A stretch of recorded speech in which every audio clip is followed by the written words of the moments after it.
You ever wonder why you do the things you do? Or, why really smart people can sometimes do things that are just bafflingly dumb?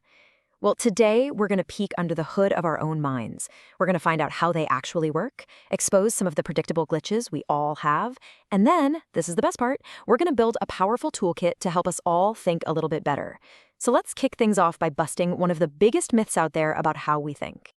Okay, first things first, we gotta get rid of this really common idea that the brain is like a computer. You know the one I'm talking about, right? We imagine it as this super logical, systematic machine, just crunching data like, I don't know, a supercomputer made of meat. But is that actually true? I mean, is your brain really running on simple if-then logic? Yeah, not even close. As the neuroscientist Dr. Ralph Greenspan puts it, our brain is a pattern recognition machine. Think about it. When a chess grandmaster like Garry Kasparov plays, he's not calculating every single possible move like the computer Deep Blue did. No way. He's recognizing patterns he's seen before. Now, that's an incredibly powerful way to operate, for sure, but it's not based on pure logic. And what does that mean? It means our mental software comes with some built-in bugs.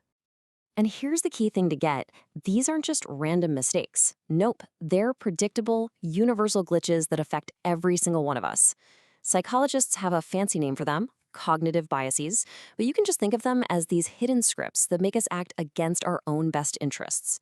So, you ready? Let's take a look at a couple of these mental bugs in action.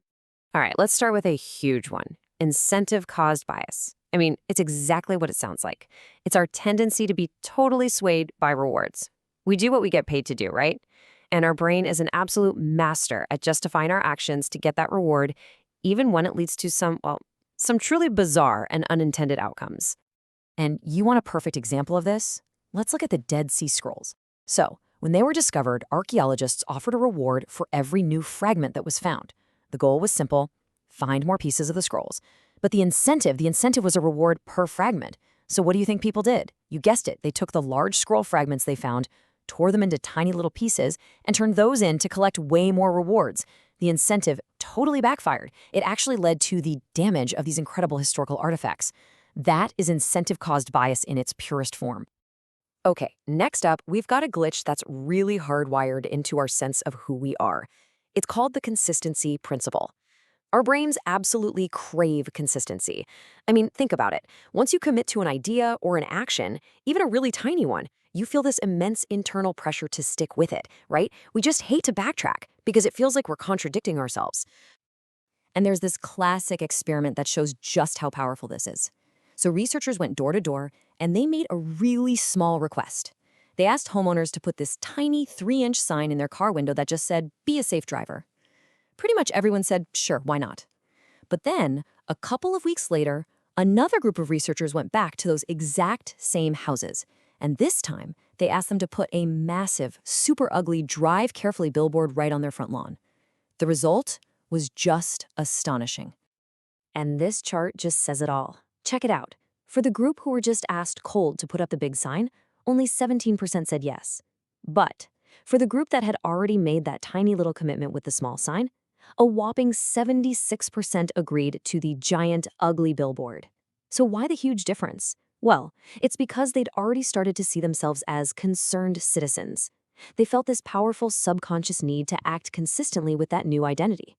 That one little yes just flung the door wide open for a much, much bigger one. Okay, so we've seen the bugs, right? Our brains are powerful, but they're flawed. So what do we do about it? How do we fix this? How do we upgrade our mental operating system? Well, the answer isn't to just try and think harder. It's to think broader. And we can do that using a concept from the brilliant investor Charlie Munger, who calls it a latticework of wisdom. So Munger's whole idea is this: isolated facts are kind of like a pile of loose bricks. They're not very useful on their own. To build real, usable knowledge, you have to arrange those bricks into a structure, a latticework. What he means is you need to connect the big, important ideas from all different fields. We're talking physics, biology, psychology, you name it. That way, you can look at any problem from a bunch of different angles, not just one. And you've probably heard this saying before, right? If the only tool you have is a hammer, you approach every problem as if it were a nail. This just perfectly captures the danger of not having that latticework. If you only see the world through one lens, maybe you're an engineer or an artist or a finance person, you're going to try to solve every single problem with that same limited tool. To really think better, you've got to have more tools in your toolkit. So, how do we actually start building this toolkit? Well, let's grab 3 really powerful mental models from completely different fields and use them to lay the foundation for our own latticework of wisdom. Okay, here's a fun little puzzle to get us started with our first tool.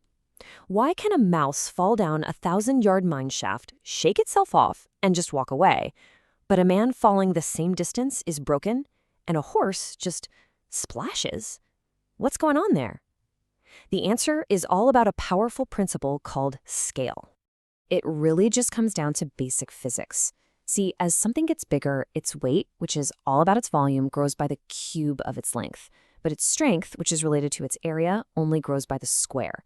So what does that mean in plain English? If you double an animal's size, it gets 8 times heavier, but it only gets 4 times stronger. Its weight just completely outpaces its strength.